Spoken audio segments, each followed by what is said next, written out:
Corona virus ఈ పేరు మనల్ని చాలా భయపెట్టింది. చాలామందిని కుటుంబాలకు దూరం చేసింది. జనాన్ని కలవరపాటుకు గురి చేసిన వైరస్ అది. ఆ పాండమిక్ చూసి అందరం భయపడ్డాం. కోర్స్ ఆ పాండమిక్ ఎండమిక్కి వచ్చేసింది, అది వేరే విషయం. సేమ్ ఇప్పుడు ఆ కరోనాకు మించి భయంకరమైన వైరస్ని ఆంధ్రప్రదేశ్లో వ్యాప్తి చేయడం కోసం కొందరు ప్రయత్నాలు చేస్తూ ఉన్నారు. ఆ ప్రయత్నాలు ఎప్పటికీ సఫలం కాకూడదు అని, ఆ ప్రయత్నం చేసే వాళ్ళు జీవితంలో ఎప్పటికీ గెలవకూడదు అని వైరస్ను వ్యతిరేకించే ప్రతి ఒక్కరూ మనసులో గట్టిగా అనుకోవాలి. కరోనా వైరస్ నుంచి మనల్ని మనం ప్రొటెక్ట్ చేసుకుంటూ మన వాళ్ళని ఏ విధంగా రక్షించుకునేకి తాపత్రయపడ్డామో, ఇప్పుడు ఆంధ్రప్రదేశ్లో స్ప్రెడ్ చేయాలనుకుంటున్నటువంటి మత వైరస్ అనే ఒక డేంజరస్ వైరస్ నుంచి మనల్ని మనం కాపాడుకోవాలి, మన కుటుంబాన్ని కాపాడుకోవాలి, మన సమాజాన్ని కూడా కాపాడుకోవాలి. రెండిటికి పెద్ద తేడా లేదు. కరోనా వైరస్ అనేది ఆర్ఎన్ఏ బేస్డ్ అయితే, ఈ మత వైరస్ అనేది హేట్ బేస్డ్. రెండిటి లక్షణం ఒకటే, స్ప్రెడ్. కరోనా వైరస్ నోటి ద్వారా, ముక్కు ద్వారా కరోనా వైరస్ వ్యాప్తి చెందుతుంది అంటే, ఈ మత వైరస్ అనేది కళ్ళ ద్వారా, చెవుల ద్వారా వ్యాప్తి చెందుతుంది. సేమ్ ఒక హేట్ స్పీచ్, వాట్సాప్లో, ఫేస్బుక్లో, సోషల్ మీడియాలో ఒక హేట్ పోస్టు, రెండింటి లక్షణాలు ఒకటే. కరోనా వైరస్ స్ప్రెడ్ అయ్యి మల్టిప్లై అవుతూ పోతూ ఉంటుంది. సేమ్ ఈ హేట్ కూడా అంతే, స్ప్రెడ్ అయ్యి మల్టిప్లై అవుతూ పోతుంది. కరోనా శరీరంలోకి ప్రవేశించగానే ఏం చేస్తుంది? నేరుగా మన ఇమ్యూనిటీ సిస్టమ్ దెబ్బతీసి శ్వాసకోశ వ్యవస్థ, మన సెల్స్ని డ్యామేజ్ చేసి శ్వాసకోశ వ్యవస్థ కుప్పకూలు చేస్తుంది. అంతేగా కరోనా వైరస్ చేసింది. మత వైరస్ కూడా అంతే. అది మన శరీరం, మన మనసులోకి ప్రవేశించింది అనుకో, నేరుగా బ్రెయిన్ డ్యామేజ్ చేస్తుంది. అది కూడా మల్టిప్లై అవుతూ పోతుంది.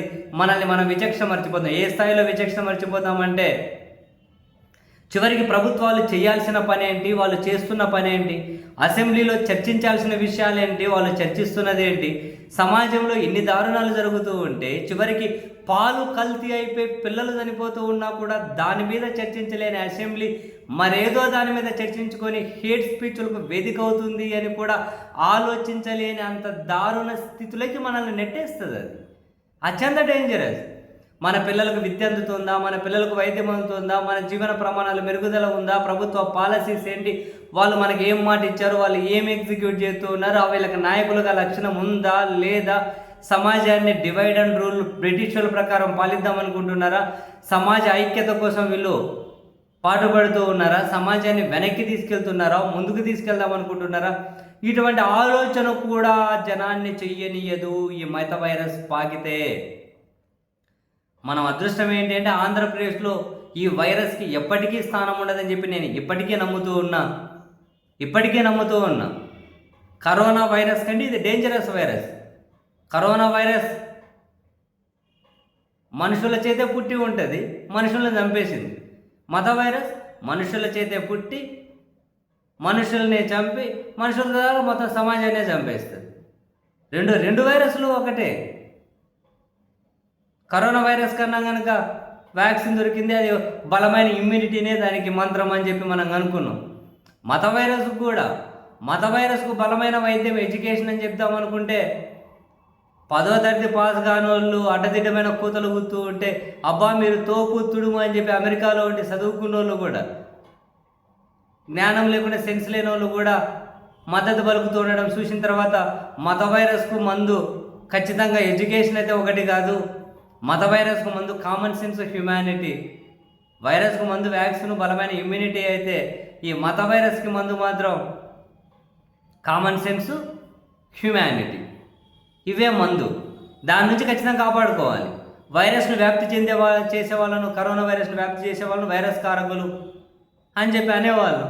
ఇప్పుడుగానే మత వైరస్ను వ్యాప్తి చేసే ఈ హేటెడ్ పీపుల్ ఎవరైతే ఉంటారో వాళ్ళు కూడా వైరస్సే, అందులో నథింగ్ మోర్. అది కూడా వైరస్సే. ఆ వైరస్ ఇంకా చాలా డేంజరస్ వైరస్ అది. సో ఇది చాలా బిగ్ అలర్ట్.